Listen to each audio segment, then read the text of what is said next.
So do you call the meeting to order? Yeah, I'm gonna say, well, I'll do that and then we'll officially open up, I'm gonna put on here 5:40. Okay. I want to welcome everybody to our workshop for our candidates and for the community. We appreciate our attorney bringing the top information that she gets from the state level. She is very well known in the arena of elections. She's one of her the top things. She's one of the top premier attorneys when it comes to elections. So we're grateful to have her, and we appreciate you all coming. This for going to be for our candidates. Nick, of course, you're able to ask anything that you need. But again, hopefully you'll have your packets ready by 12 o'clock. I want to say that. And we'll turn things over now to our attorney, Ms. Leslie Jean-Bart.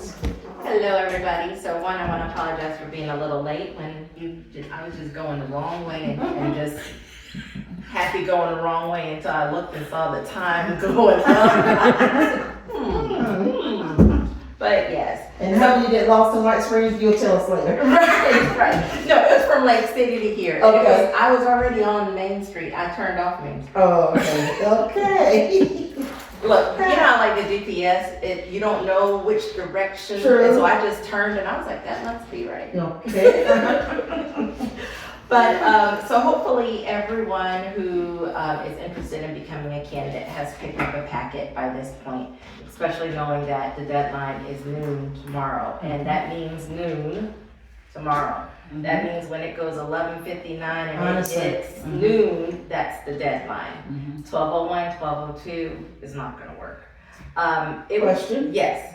Last year we had a couple to come at 12:55-ish. So because they came 12:55-ish, I'm good to allow them to finish what they need to finish. You mean 11:55? I'm sorry, 11:55, right, I'm sorry, 11:55. And, cause that's, that was their little thing saying. They wanted to come in and do their paperwork. Because they came in, yeah, so they came in to, give everything, but everything wasn't complete. Well, I would say if they're in line or if they're here before noon, then it'll be okay. Because a lot of times when you're turning in your paperwork, they have the people who are the qualifying officer basically. All right. Notarize it often or things of that nature. So because of that, because that is what I've seen, that people are obviously coming to the counter and then getting their paperwork notarized, meaning it's not fully complete. As long as they're in line by noon, then we can go ahead and accept it. Yes. Which I did, I was just wondering. Yeah, and look, when it comes to the law, common sense has nothing to do with it. So we can't, just apply common sense. True. So it's always good to ask. And that's why it's best for anyone who is qualifying to make sure you do it before noon. You don't have to wait until noon. As soon as qualifying opens, that's when you should start. That's 9 a.m. I'm sorry? 9 a.m. is when it opens? The office opens at 9 a.m. 8? Oh. No. Okay. You ain't know the office open at 8 a.m.? Yeah. Oh my God. We've been open at 8 a.m. since we got here in 2020. You know what, it may be, let's see, And that's early for me for my career. My career was 9 or 10 o'clock. 10-ish also. So let's start at the beginning. Hopefully everyone has a packet, whether you are, and I'm gonna do this like everybody, except there's the audience, the YouTube audience. So I'm gonna do a very complete review and get Let me somebody. get Mr. Williams because he did turn his in today, but I want to Okay. go over it. Okay. So I'm gonna do a very complete review. Hello, come on in, we are just getting started. Because my car broke. Oh no. It's a long walk from here. You know, I got Wait here. bed and breakfast. I can't do it. To bring it down here.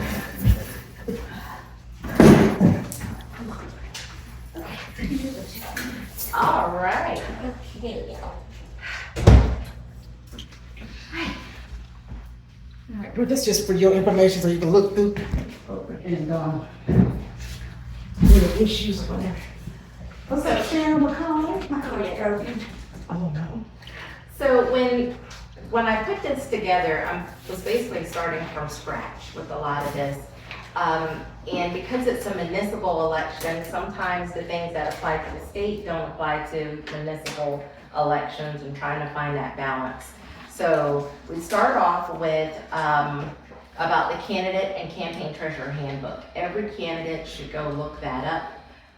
It is available online. I have here where you can go to the Florida Department of State Division of Elections, Forms and Publications, and the candidate and campaign treasurer handbook is one book.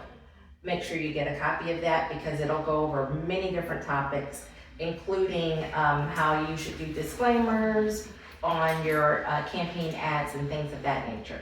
So that is very important to make sure you have, and I know the clerk's office can also email it to you if they have your email address. Did you pass that out, or do we have it? It's This is part of the packet. You haven't picked up the packet yet? Yes, she has. It's Oh, in you there. have picked up the Can I packet? see it? You just hold it up? This is just about the campaign treasurer handbook, so that's what this page is about, Okay, okay? and that's what's. This is nothing now about your qualifications for tomorrow. No, this is just for general. information, it's in the packet. And it's just something that I'm doing extra, that we're doing extra, because you really can look it up yourself, but I will send it to you if you want it. So we'll talk about it. Okay. Yeah. So, next, per the charter, you have to provide a sworn affidavit in order to qualify to be a candidate for council. So we have a form in here that you can use. You are not obligated to use this form, but you do need to provide the information that the charter requires. So the form on your affidavit, you have to swear, declare, I have been a duly registered voter in Hamilton County and physically resided in the town of White Springs for 12 months, immediately preceding qualifying. I am currently not deprived of my civil rights through conviction for committing a crime involving a felony or moral turpitude. And then because we have two elections actually happening, a general election and a special election, we need each candidate to specify which election they are running for. So we do have on this form a little checkbox that you can use. If you are using something else, you can just write on there, I'm a candidate for a special election, or I'm a candidate for the general.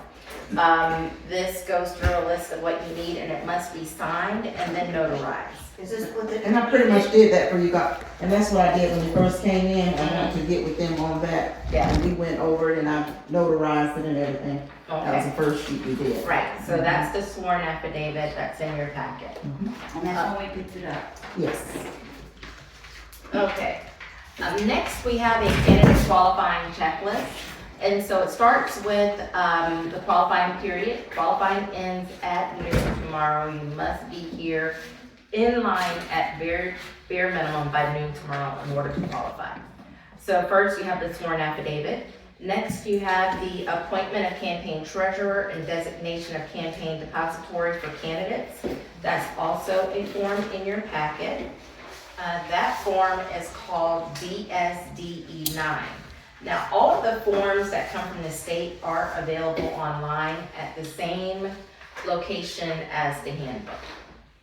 So this form, when you're filling out these forms, the best way to do it is to make sure you are literally going box by box. Don't try to complete what you think it needs to be completed. You want to start at the very top from when it says initial filing of form, or it could be refiling to change, or it could be these other different things.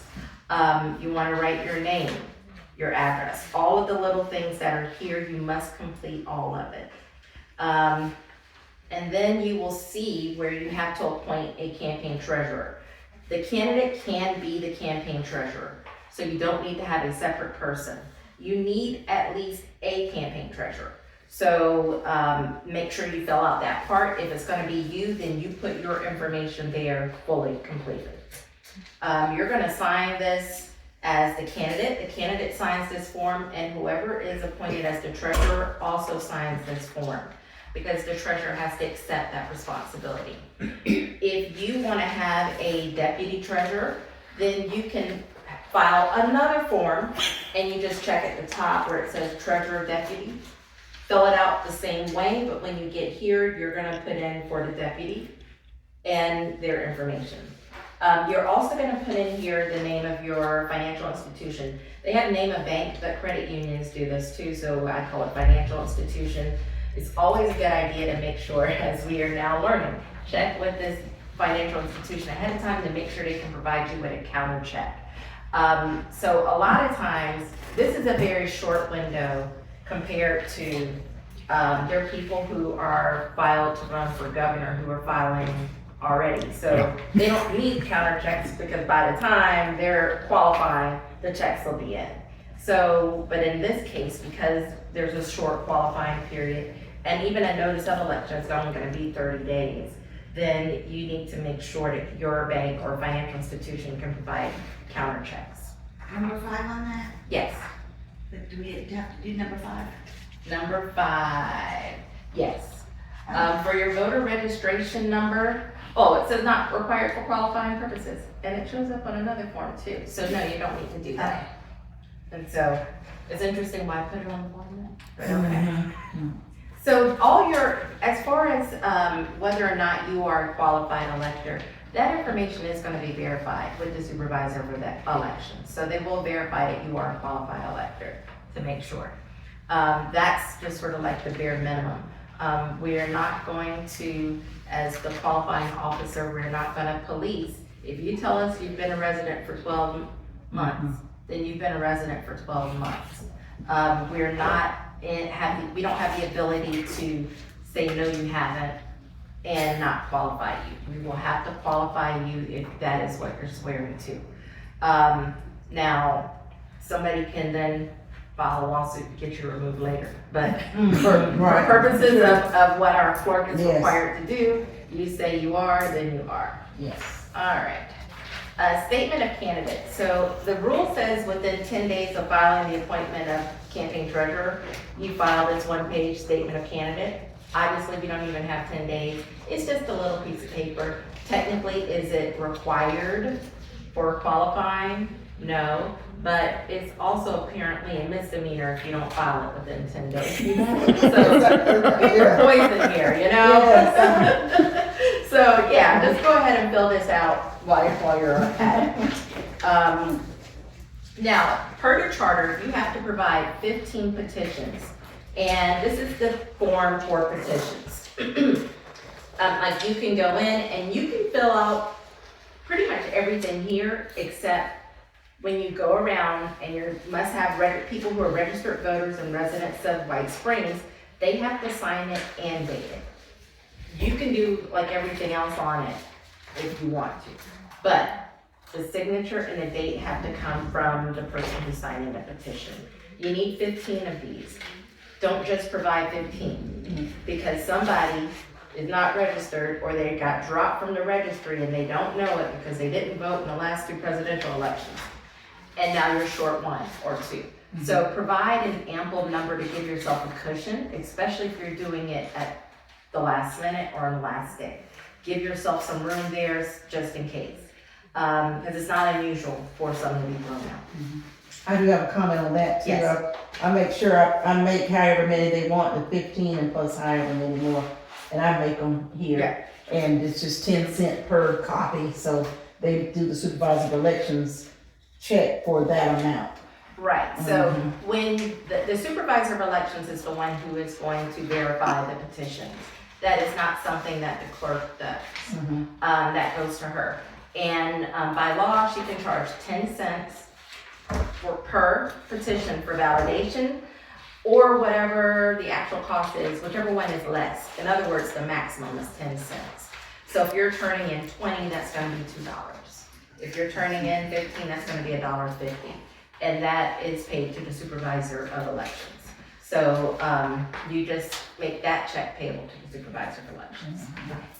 Okay. Right, and so you wanna make sure when you do get these back from people that they are complete.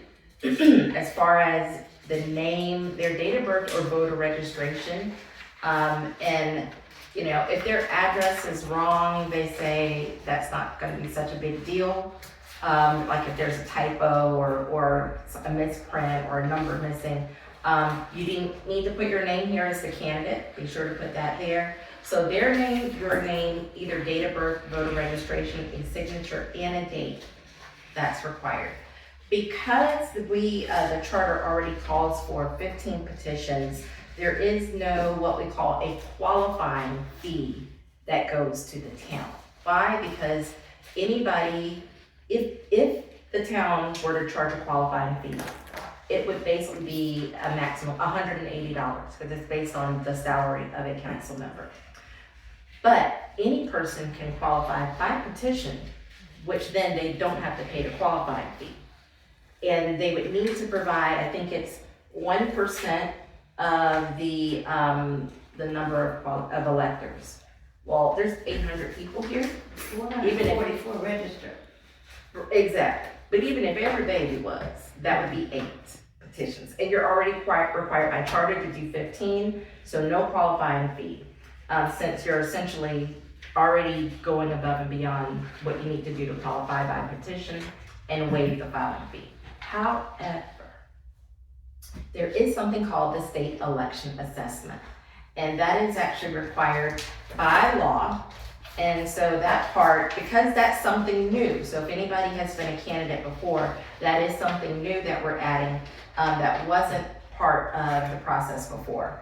And I made sure I added the full statute so that if people had questions, this is money that the check is made payable to the town, and every bit of it is then turned over to the state. The town doesn't keep any of this. And again, it's 1% of the town council salary, so it's $60. So that check is made payable to the town, and then the town submits all of that money to the Florida Elections Commission for deposit with the Elections Commission Trust Fund. I have a question, Sure. about, I didn't understand on the 99097 how this was. And I found out on 99093, where's that one? That it says, if you're unable to pay it without undue burden, that you can do the affidavit. Is that correct? Right, so that's the other part. So now that we've talked about the money for I have another one question. Under 99095, are you going to address that one? 095 or 093? But, well, the 3, you But just answered me, but the 5 is, in lieu of the qualifying fee and party assessment. And, Yes. I'm gonna address both of those. okay. And so those are the financial requirements. You have to pay for validation of the petitions and the state election assessment. However, there's a lot of however's. So there's an actual form by the state called Affidavit of Undue Burden. And basically this states, I certify under oath that I intend to qualify as a candidate for the office of, you put the office, Town Council, White Springs, and that I am unable to pay the fee for verification of petitions, signatures for that office without imposing an undue burden on my personal resources or on resources otherwise available to me. This has to be signed, completed, and then notarized. And whoever you have notarizing it, make sure they complete all of the parts and sign and do what they're supposed to do.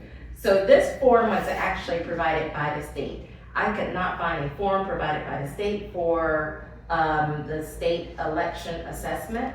So we did create a form, and the town clerk does have that form. So This isn't the right form? this is the right form if you can't pay the fee for the petitions, because then this goes to the supervisor of the supervisor of elections needs to see this form. And then they actually can get their money back from the state for what they do. Whether they do that or not, I don't know. So is that our supervisor or Jasper supervisor? The Jasper supervisor is the one who, if they turn everything into you and you turn it into her. Also, I did. Yes, so you can provide this all to the town clerk and she will turn it in to the supervisor of elections. But a separate form will be needed for the state election assessment because it does have a portion about undue burden and needing to provide an affidavit if you cannot pay the $60 state election assessment. Now, there wasn't a form for that, but I did create one. It's not in the packet because this was sort of like an after effect, just to make sure it would be easy. but the town clerk does have this form. And the difference is that, this part talks about verification of petitions, and the other one mentions the state election assessment. So if we've got the one that says, it just says affidavit of undue burden, Either one you have, I'll make sure you get the right one. If you don't have Right. it. So if you need that form, the Yeah. clerk can provide you with that. I do, and I know several of the other candidates do too. Right. If this one is not the right one. Right. So Well, they're you know, gonna, I did change the one that when I called you, one of the candidates could not, and I changed Yes. something to state assessment. right. So So before I will- completed the form, she did, I just kind of scratched through and write, instead of verification of petitions, Mhm. state election assessment, Mhm. just so that what you're declaring is specific to what you need. I don't know why they have one for petitions and not one for the state election assessment. I don't know. But we went ahead and created one just to make it easier for everyone. And so if you do need a form, the town clerk does have it. And if you know others who need it, then the town clerk has it. So when they come in, they can ask for it and it can be completed there on the spot. What if they work? If they need a form, but like, Can you notarize it when they pick it up? That was gonna be my Yeah. question. I can notarize any of their notarized papers. I Yes. can do that, okay. So can I get that from you tonight? For them, I know I can't For do you. that because I can't sign for them. right. Yes, For you. ma'am. Oh, definitely. Okay. Yeah. Oh, really? And so that's just to make sure, Robert does have a question. I'm sorry. Yes, sir. So there's the $60 assessment fee that goes to the county and then the 10 cents a page fee that gets done. Is there a third fee that we're talking about here?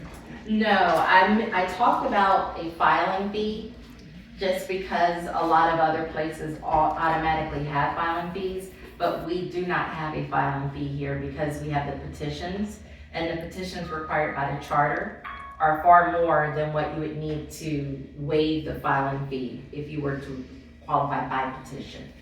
So that's something that a lot of candidates do. Instead of actually doing the filing fee, they'll go out and get petitions. They do that, one, for financial reasons, but sometimes it's also just looks great. I've got 3,000 signatures, if you're running for a big office or something.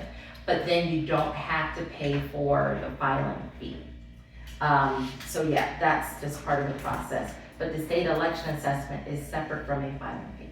Is it, and so the one that you're gonna give me is not under 99097, It'll be the one over 093, which is for the state. and that's what you've got and we can get tonight. Okay. And they can get tomorrow, I'll have to call them. Yep. I know it was included in the packet, Mm-hmm. but do we need to write something on it if we don't apply for it, or do we just not include it at all? So you're just gonna provide a check. Yeah. So if you provide your $60 check, then you're fine. Okay, so I don't need to write NA all over that form? No. or sign it anyway? Yeah, Okay. yeah. You don't have to deal with those forms unless you're actually declaring what's required. So those forms won't be required. If you're writing the checks, then don't do the affidavits. So is there any specific criteria that goes into applying for that? Again, That was my question. if you declare under oath, then we are in no position to question and ask for your finances. But if we're under poverty level, then We don't Yeah. know all that, we don't know your business. All we're doing is notarizing what you just said. If you declare it, then it is Mhm. so. Again, could somebody try to file a lawsuit later to declare that you're sitting on $1 million or something? I don't know. That would be a possibility. lawsuit. Right, but that would be what it would be required. Like the filing officer isn't here to judge the truth of what you provide. If you provide on paper what is required on paper, then she accepts it on paper. Gotcha. Thank you. And so another one that's really important, and this one is, especially, I'm not a big fan, well, we'll do the easy one first and then we'll go to what I'm not a fan of. So, the candidate oath, where's that one? The candidate oath is this document. Now, this document is basically the candidate oath, nonpartisan office. And how you write your name is how your name will be on the ballot. So think about that, sometimes we write our names in different ways. However you write your name on this is how it's going to appear on the ballot. There's nothing that can be done to change that once this is qualified. Yes. We don't have to do it as it's on our voter registration, Well, we or is that do, recommended? so how you actually do your name is not as hard and fixed like that. You don't have to do it how it's on your registration. There's a whole lot of rules around it. For instance, like I could run under my maiden name instead of my married name. You can run sometimes with initials, you can run with how you're normally known by, Bob instead of Robert or something like that. Okay. But how you write your name is what it's gonna be. And you put in your office, the county that you're registered in, which is obviously Hamilton. Now this one says candidate voter registration number, and it doesn't have where it's not necessary for qualifying here. If you need your voter registration number, I'm sure you can contact the Supervisor of Elections office and you can get that information from them. Are you still on the oath? Yes. So about midway, there's a single line box. And it says candidate's voter registration number. Paper here. Right here, somewhere. Yeah. Here. Located on your I have voter. that on mine. You're on the wrong paper. You said the oath, right? Yeah. Candidate vote. Let me see what you got, because that looks like it should be there.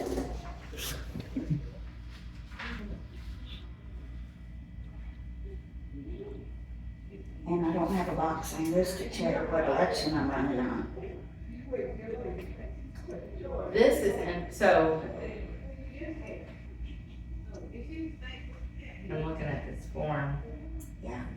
Welcome to our club. Right? This is a more up-to-date form. Yours is or mine is? Yours is, and I pulled all of mine offline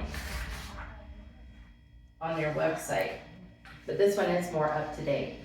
So is mine legal and I don't need them, or is it gonna be knocked out because I don't have it? No, you're gonna be fine. Look, whatever form, it says candidate of oath, it doesn't say which version. It's just this candidate So oath. that's good the way it is? Mhm. Okay. As long as whatever form you have of this, then it's gonna be fine. We're gonna accept it. Okay. The goal for us is to make sure that, everyone who needs to qualify or wants to qualify and does whatever is required, and that's fine. Do I For have a your, box to check which election I'm running, special or general? I don't see it. so, sorry here, this form, It's different? yeah. This, the candidate affidavit, elections candidate affidavit. Oh, okay, hold on. I just changed some things since then. Residency.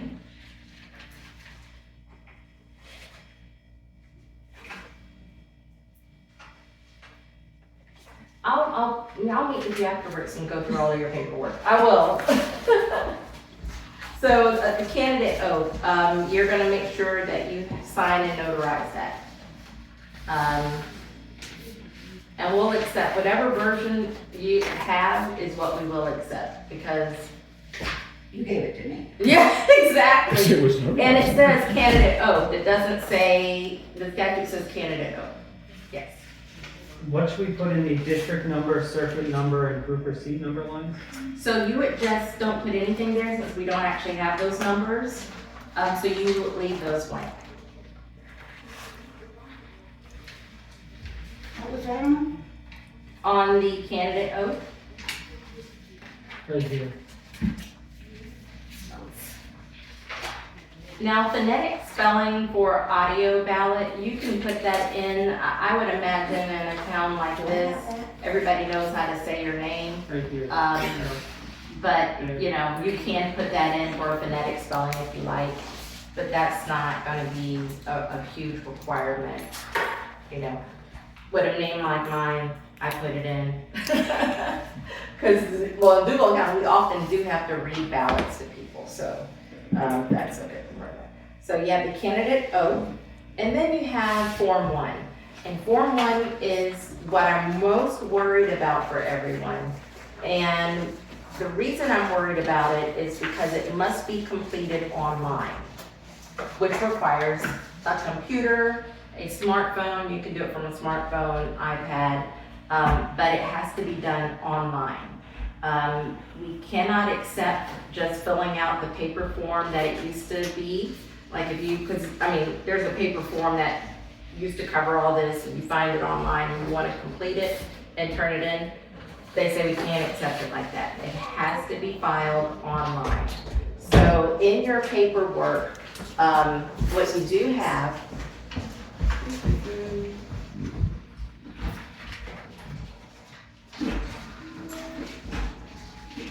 let me try to find, this is why I should have put it in the binder. Okay. Burden. All right. So, and Conjure are gonna come in. Yeah. Form 1. On this part where it's about additional information that's in your packet, you know, where there's some instructions, written instructions. Form 1, it does list the website that you go to for the Commission of Ethics. The Commission of Ethics is where you file Form 1. Now, it's not enough that they want you to go online and complete it. And it's not necessarily hard to complete unless you have a lot of assets. If you're someone who's kind of like a one house, one car person, one bank account, maybe some stocks, it's not gonna be so bad. It's the people who have to put in a whole lot that they're gonna need a lot of time. But not only do you have to complete it online, but then you have to print it out and you have to provide the printout to the town clerk to be So qualified. if it looks like this, where it says qualifying purposes only. You got it. Yep. Good job. And so I'm most worried about something like that just because if someone waits to the last minute and they don't know how to do it, as you probably saw, you have to email in to then get the login. You know, there's a little bit of back and forth there. And then you have to complete it and you have to have access to a printer to print it off to then turn it in. Have you had any help from people who don't have that stuff here at the office? Does the library here provide computers and printers? If they're open, They're open every day. Okay. Saturday too? Not sure about I didn't Saturday, think but so. Well, we only have I know tomorrow, they're- so as long as they're open tomorrow. I would urge them to get there early, yeah. because, the rules don't allow for us to say, oh, the printer's down. And they are It's out of open ink. most Saturdays, I'll say that, most Yeah. Saturdays, because I was there. You know, the printer's down, they're out of ink, they're out of paper. It doesn't allow us to move that noon qualifying date, so that's why people try to get in there as early as possible. Yes, sir. Can people, online, you can always print, and if you don't have a printer attached, it defaults to a PDF. Can you just simply bring that PDF to, and find somebody who has a printer? Of course. I Yeah. know what you're talking Yeah. about. Yes. For those in YouTube land, yes. Yes, you could do that. Let's see here. The other thing, let me make sure I cut that part too. Incumbents. So for instance, for the individuals who are incumbents, they can just print and file a verification and receipt of their e-filing of the form. And they do that because they file those throughout the year. So if they filed it throughout the year, within the time frame, within the last year, then just proof that they e-filed it is enough for incumbents. All right. So those are the key documents that get you on the ballot. Once that is done, the clerk will review everything. I've also asked, yes. What does handing it in look like? Does Audrey like stamp them and then photocopy them and you get photocopies? Now, I don't know about the photocopies. I do know they're stamped. But I don't know about photocopies, but they will be stamped, time-stamped. And so for instance, I've looked over qualifying paperwork from past elections and I do see time-stamp and certain notations. Just like what she did when we came in and got them. Right. And so, yeah, but he asked if they get I would advise you to make a copy of what you're turning in. One of the things that you can do is then ask her to stamp your copy. Mm-hmm. So when we used to file paperwork for court, we would have the original, back in the day when originals were not required here, but and then we would have them stamp our copy. Okay. So you can have her do that. Yeah, exactly. So that's a good way to handle it. For those doing the Form 1, again, there's an example of it in your packet, just so that you could see the type of information that it asks for. And there's also the instructions for doing it in case you need those as well.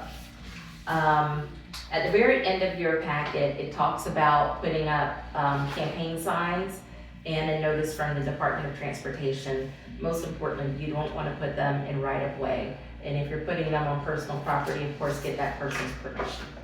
So and they do check, they have a and young you will man get that does fined. that. Yeah, they'll find it. And they take down the signs. Yes. And you have to go and pick them up from them. Yes. Who is them? For Department of Transportation, it's in your packet. So before we move on from there, any more questions about qualifying? So there's one topic, I don't know if you were recording where we talked about cashier's checks, but let's go ahead and address that. It needs to be a check drawn from the bank or credit union, whatever financial institution. It cannot be cashier's checks that are also called official checks. It can be a starter check, a counter check. Make sure, if you can, write on there that it is campaign account, your name, campaign account, your information. However, if you bring your check and it doesn't say campaign account, but you tell us it's campaign account, then it's campaign account. Those are the rules. So just try to do that though, just to avoid any issues. Any other questions about qualifying? Of course, I will be available by phone if there are questions, so that I can readily answer them while the candidates are here. Yes, sir. I have a general election question. Is there going to be any kind of meet the candidates event or? So you've not done that before. I thought you were in the library in here. Usually that's organized by the public more so than the council.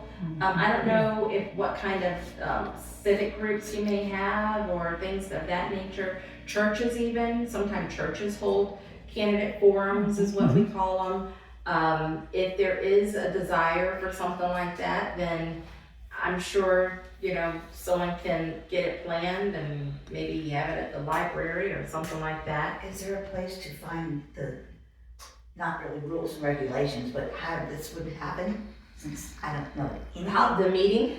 Yeah, I mean, is there like a game plan? And like, where would we get the name and addresses of all the? So you can get, as far as the citizens of White Springs, you can get that from, or the voters? Yeah, we would want each candidate there to say what they're doing. Oh, okay. So that, again, I don't think I've seen I don't think I've seen the government entities actually put those together. You'd have to get with your church or your civic group. Right, any type of, or just a group of people who want to put it on. You to get the other names to invite them? Yes, so probably by the end of the day, I think it's usually by 5 p.m. Is that what they require here? So I know what the state is by 5 p.m. I don't know. We'll probably have to wait for petitions to be approved by the supervisor of But you would be elections. allowed to give us the names so we Oh, can, absolutely. if we do this, we Absolutely. wouldn't want to just do our little group and their little group. Right. But everybody. And you do what you want to do. You know what I mean? Like if you want, you don't have any obligation like that as far as a candidate or even the public to invite every candidate if you don't want to. I just want to make that clear. Yeah, I mean, it's great if you want to, but I don't want you to think that you're required to. Okay. I can put together a page that everybody can make a statement if you wish. And what would we do with that? Put it on historicwhitesprings.com. Oh, okay. Yeah, so I mean- a lot of times you might have local papers give out questionnaires in the big cities. Candidates fill out tons of questionnaires for every interest group. Yeah. Down to the steel workers. So if we went and looked on old ones, we could see what they did? Where Not would we here. find? I don't think you Not might here, not find not it here, here. but in a big city, In the big to city, get an idea of what they do. sometimes they're online, but newspapers often, like let's say like the Florida Times Union in Jacksonville, they have questionnaires. The news stations have questionnaires, and you can sometimes see those online where they'll do a voter guide, so to speak. Yeah. And so, Ballotpedia. yeah, I mean, there are websites that are dedicated to managing, getting every information. I use them all the time. yeah, Pick your brand. I know that. Ballotpedia.com is very good right. to get. And then when people don't say anything, they get fewer votes. Right, It's a practical matter. exactly. But that's something definitely that the public can look into, and it's a good idea. And we're public. Yeah, you are. Okay. The people, I will say, that's something for the people to do, and they can coordinate. There's nothing that prevents or the town council doesn't have any control, say so, or involvement in that whatsoever. You guys do whatever you feel you do as the Thank you. When are candidates notified that they are moving on to the election? So there's the part here with the clerk, and again, I want to make sure I look over everything too. But the supervisor of election is going to have to review all the petitions. I don't personally know what kind of time frame that is. Is it usually by? I sent them as they, once the packets were completed, Uh-huh. I sent them off today. Okay. So do we usually hear back from her within a day or two? No longer than a day. Yeah. So we'll probably And how do within you a day or notify two. us? What's your information on your The email? email or phone call? Cool.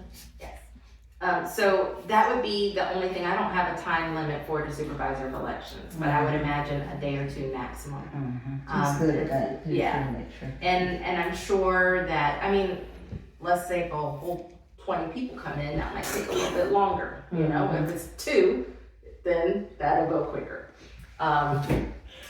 Yeah. Right, 3, exactly.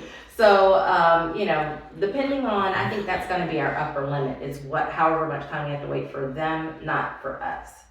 Because by noon, it's not gonna take me that long to look over the paperwork as it comes in. You know, my calendar's open tomorrow to do that. It's probably gonna be hearing back from the supervisor of elections. And normally she tries to do it right at our qualifying end, so she'll have everything. Yeah, I give it a day max, you know, Yeah. 2 days if for some reason she's got something going on. Okay. So yeah. So that's the qualifying process. I will tell you that qualifying is not easy for the best of them. There are people who've been running for office forever who then mess up one thing, they don't get something notarized, they don't sign one spot, and they end up not qualifying. And so my strongest advice is, 1, look over everything carefully. Don't wait till the last minute. So that's qualifying. Now, after you qualify and you are now a candidate for office, then we get into campaign reports. And so at the state level, we do all of the ones electronically. So using the forms that they have here is a little bit like, I've never done them myself personally. So when you've opened up a campaign account, and presumably if you have some contributions, whether they're loans that you've made to yourself or contributions that you have gotten from other people, then you must report that. You also have to report if you have nothing. So there is a campaign treasurer's report, and there's a summary of it. There's a part that's for contributions, and then there's a part for expenditures. Everything that comes in, and this is why you want to read the handbook, the candidate and treasurer handbook, because the treasurer part can be real tricky. There are limits to how much you can receive. You must have all of their information. So for anybody who wants to make a contribution to you, you need to make sure that you're getting their name and their address and type, whether it's an individual or business. And if it's a person, you need their occupation. They have it here as occupation, but if it's a business, you typically are going to need to provide the type of business, whatever that type of business is. Maybe it's a lumber business, or maybe it's a hardware business, or whatever it is. If the person's retired, put retired. I know sometimes the state, they can be really picky, like retired teacher, retired educator, whatever it might be. But that seems kind of like a selective thing with them sometimes. But you want to complete these reports. There are deadlines that are noted here, and these deadlines are by statute. So these aren't deadlines that the town of White Springs has come up. These are the deadlines that Florida statutes have come up. Essentially, you want to think of it as every week, but then there are a couple that are more frequent than that. Did that come in the packet? Probably want to make sure she has the newer packet with, or at least the portion. Mm-hmm. Should be, because is that the one that's the numbers? Yeah. Yeah, they were in there, I believe. It's in the one I don't through have it six. in mine. Yeah, you had it, but maybe you don't have it right now, but everybody got that one. Yeah. It was the same thing. But if you don't, you just, I'll give you what you need. Thank you. Yeah. But it was in there, yours wouldn't have it. Everybody else does. So make sure you get your reports in on time. If you have nothing to report, meaning no contributions and no expenditures, then you file this form waiver of report, just noting that you have no contributions and no expenses. But then the one to Jasper for our stuff. This is completely different. We're done with Jasper. So the $2 check doesn't come in here? No, we're done with them. We're done with that. We're qualified. I We're now a think she's candidate. asking if we need to expense on these reports. Do we need to list $2 or whatever it is? As an expense, yes. As an So expense. none of us can waiver it because we're all gonna pay it. Not okay, I wanna be clear, there are a couple different things, okay? Okay. So, if you don't have the money, then your first, and you don't have any contributions or expenditures, then you're gonna do a waiver of report. But the first report covers through March 14th. If you get a contribution or you have an expenditure after qualifying, you still have to report it. If you still don't have anything by that date covering that period, then you do the waiver. So, in other words, don't get confused about the affidavit of undue burden. No, I'm talking about the $2 check that I'm I- gonna be writing for. Well, if you're writing it, then first you have to have some type of contribution or loan that went into your campaign account. Okay, so if I put $150 in my bank account and I took out the $2, You're putting all that then all that goes in this Mhm. report. Okay, Right. that's clear. Yeah, Thank you. yeah. You want to make sure, basically, take a look, because some of these accounts, they have interest that pops in every now and then. You even want to note that if you have a little interest, you just put it's from the bank and the interest. So any type of, basically, the idea is people want to know where you got money from and what you spent money on. So think of it as, So any money. yes, Gotcha. yes, yes. So how does switching the banks affect these reports? Am I going to have to put in like, I removed 200 whatever from the campaign and then re-added it again?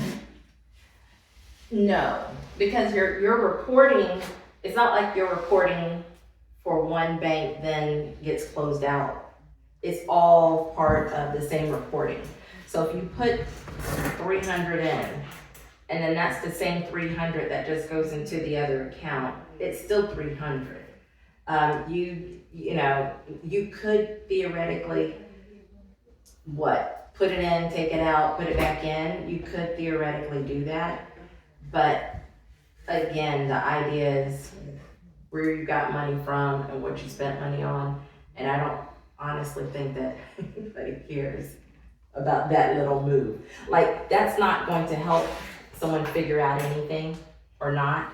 I served on the Florida Election Commission. That's not something that we would have pressured anybody about, unless it's about where did you get the money from and where you spent the money. Like, out of all the rules that are there, that was a general principle that we had. Can somebody figure out where you got the money from? You gave a loan to yourself. You gave a loan to yourself, you moved that loan to another bank. What about the treasurer's report that comes in by a certain date? If he's got the treasurer's report in because he got it but he can't get the checks, and he has to get another bank, that makes the treasurer's, So the treasurer's report is about your money. no, not that one, the one that we, had to turn in first. The appointment of campaign treasurer. That one. Yes, so changing the depository, that's on the form where you can check that you're changing the depository. You got that? Yeah, I had to submit a new DSD9 Right. with So an he won't adjustment. have to do anything with the treasurer thing with the old bank because he didn't do anything except open and close it. Well, it's No. all part, no, you're still going to consider that you gave yourself that money, even though for the account. So whatever you put in TD Bank as a contribution, that is your contribution, because you put the money in, you had access to it, it's for the campaign. The fact that it's then moved over to another depository, you can show that if you want. Me personally, I wouldn't harbor on something like that. There is the form showing that you switch banks, but it's not changing your contribution. And the only thing that would be different, I would say, if, let's say you put 300 in, you took 300 out, and then you put 200 in the other bank, then I would know that. Because you're talking about a different amount of money. But it's not gonna mess up the date that he had to turn in that the campaign treasurer report? The appointment Yes. form? No, he turned that in already. And even after qualifying, you can change depository. After qualifying, you can change treasurer or add treasurer, add deputy. You So can he do won't be these. penalized for having the new report be after the date because he had the first report before the date. No, But this he's, there'll only be I one report. talked with you yesterday. Yeah. Yeah, you Yeah, there'll talked to only be him, one but he's report, not- there won't be he's two straight. reports. Because the Yeah, report's he's good. due, the first one is due on the 21st, March 21st. So I would say if it's the same amount and there's no changes in the amount, then that wouldn't be something that, you can show it. But like I said, your form is gonna show that you changed banks. And how many times are we doing these? There will be 5 reports total. And then at the end, there is called a termination report. I was trying to get this done literally the day before qualifying started. And I was like, I can figure out the date for termination reports later. You'll have a little time after the election. At some point, you have to close out your account, show what you did to any money that's remaining there, and then report that as your termination report. For anybody who's a candidate, of course, we'll make sure that you have that information. Okay.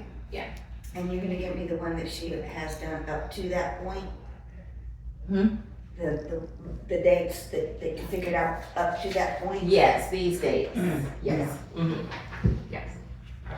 Is there a limit on how much you can self-fund the campaign? No. No. I don't plan on getting anywhere near that. I don't need to get sandbagged by like, oh, there's $100 limit or something. Yeah, I know. Just, put it in there as a loan, to yourself. That way, you know, you can get your money back at the end if you don't spend it. There's sometimes candidates do it like just a contribution to themselves, and then they still pay themselves back at the end. That's probably a little tricky. Just call it a loan, you know, that way. And a lot of people self-fund. You know, that's very common. Rick Scott. Yeah, raising money is hard. Raising And money is hard. complicated. It is very hard and complicated. It's honestly, in my opinion, the worst part about running for office is having to ask people for money. The other part can be fun. You know, it's the asking people for money part that is uncomfortable. So yes, you can self-fund as much as you want to. You just have to report it. Any other questions? Yeah, so this is a process we're all gonna go through together. So there will be other questions, I'm sure, as we go through this. The good news is that election is on April 22nd, so that's when all of this will be over. But yes, if you have any other questions between now and noon, definitely let the clerk know. We're here to try to help everybody who wants to run for office, qualify to run for office. And do we just come up to the window Or phone call. to bring our stuff in? Yeah, like you've been doing. And early voting. Oh, that's a good question. Okay, early voting, okay. You're just gonna say early voting? But it's on your sheet, you know that, it's on your sheet, the time, Right. but I guess. Yeah. Let's Let's look at the notice itself. I don't think it Window has to a place. start. Does it have Right. a place? I don't think The library and. Oh, No, everything's well, It's early on- voting is. it's here. It's It'll here, come yeah. Here. So if you probably saw the very first notice that came out, I looked at some of those dates and I changed them because they were kind of crazy dates. You know, there's a certain amount of time that is required for early voting, if there is gonna be early voting, and there's no use having it be too long of a time. So the early voting begins on the 8th, and it starts at 9 a.m. to 4 p.m. daily, and it ends on the Thursday before Election Day, which is April 17th. That will then allow for everybody to know who still hasn't voted, as far as who can then come in and get a ballot. It's not such a big deal here in the big cities. You know, there's a whole lot of setup that has to go into getting ready for Election Day. But then Election Day is on the 22nd, 7 a.m. to 7 p.m. And that one is held at, is that the one? At the library. At the library. And so, again, tell people not to show up at 7:01 p.m. because But if they're in line, if they're in line by 7, then they are good. Okay. Yep, and so, we'll have to, once we know what kind of candidates we have, we'll then have to make sure that we design a ballot. And at some point, once we get that done, we can invite the candidates to come take a look at it. We don't have a whole lot of time between this, you know, like we normally do. But especially with 2 races like this, we want to make sure that it's very clear, and every voter will be able to vote for 2 in each race. And so that's going to be, you know, very important that we make that part clear. It can vote for 2 individuals in each race. Now, if for some reason, I don't think this is going to be the case, but if for some reason we have only 2 people qualify for the general or 2 people qualify for the special, then there will not be an election for that race. Because unlike, I heard some people say like when Miss Rivers was the only one to qualify and there were 3 seats, they still expected an election because of write-in. A write-in candidate has to do absolutely every single thing that a regular candidate has to do, except for pay the fee. So there's no such thing as just they're automatically being a write-in candidate line. They have to qualify. They just don't pay a fee. So if we only have 2 people qualify for either one of those races, then they will be deemed elected for those seats. If we have less, then of course, you know, that person will be deemed elected. If it's that one vacancy, then the council can appoint for one vacancy. If it's two vacancies, we'll be right back here for another special election. And you're saying it's two, for each election, you can vote for two. What if they just wanna vote for one on each? They're allowed to do that. So Okay. when a person votes, if they want to come in and register that they voted and vote for nobody, they can do that. Do that, okay. So, you know, that as long, they just can't vote for, if they vote for more than two, then that ballot cannot be counted.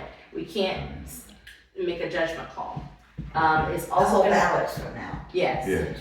If, and like, let's say if they do more than two for one race and they do two for the other, we'll count the one that was done right. Oh, okay. But the one that, I mean, we can't determine who the two people are. I haven't seen what the ballots look like before, but people do interesting things with ballots. Duels and. Yeah, so, you know, so I do what's called canvassing board is what we do in like the bigger elections. If the machines, you know, you're running through machines and if the machine can't read it. And there are certain rules for what counts and doesn't count as a vote based on the instructions. Like if you put an X instead of filling the whole little circle. Right. Like if you X, that's gonna be okay. But let's say if you put an X and it's in between two names, we're not gonna know who it is. You know, so It's there's not as strict as the others. it's not as strict. So, you know, if somebody doesn't bubble them and they check, then that's fine. If they do a check that goes through all the, that's not gonna work. But there's an entire guide, and if we come across some of those that are questionable, we can put them aside, and then we can go through the guide that's by the Division of Elections that basically tells you which count and which don't. Again, it's not easy. There's usually two attorneys for the county of Duval who are there to help interpret. Attorney and an attorney for each party there to challenge. So these aren't always the easiest things to figure out. But you know, we'll put those aside if need be, and then go through what we can determine from the divisional elections are absolute, and then if we have some that are in between, we'll have to figure out what to do because there's no exact canvassing board that would be in place. I mean, arguably, I guess we could ask the same type of people to get together, which would be someone from the council, the supervisor of elections, and a county court judge to make a judgment call on it. Don't sound like that's gonna happen. I hope not. So everybody do it right. Anything else? One more. Yes. The early election, Mm-hmm. after you design the thingy that we're gonna do a bubble check in, Right. when the early voting starts on the 8th, when can we get the actual paper that has the candidates on it? Oh, wait. What are you referring to? The Early who's vote- the who's early qualified? No, the early, Sample ballot? Yeah. Oh, or even a real ballot. Although you get that at yeah, you're gonna have with real the sample ballots. ballot. So what I'm proposing is that, you know, and gosh, early voting starts on the Hey, 8th. There's probably enough time for us to get a ballot that is designed that we can then have here if somebody wanted to come by and look at it. And to just, you know, just in case there are some objections or suggestions. or questions. Yes, and it'll be alphabetical order by last name is how it'll be listed on the ballot. Okay. And, you know, that's the only kind of fair way to do it. And there'll be two, one for each election. It'll either be two or, depending on the number of names, it could be on the same paper but very distinctly separate. So special versus general. Right. Gotcha. You know, if we've got a lot of names, then we might want to do it on two. I don't like the idea of two. It could be front and back maybe, I like but that, or the Yeah. two. But So I even like that, it you're too. gonna have some people who aren't gonna flip over. And trust me, they're not gonna flip over. They're not gonna flip it over. We send bills out with information on the back and Yeah, nobody if reads. there's a way for us to put it on one sheet of paper that would be preferable. Because if we do front and back, some people are gonna say, I only got a ballot for the special or the general, and they didn't flip it over. And, you know, so, but again, that kind of goes into the design and trying to make sure that we. You let her flip it over. Right, exactly. So we'll see the number, depending on the number who qualify. Okay. All right, You did well. thank you, you're welcome. Meeting is adjourned.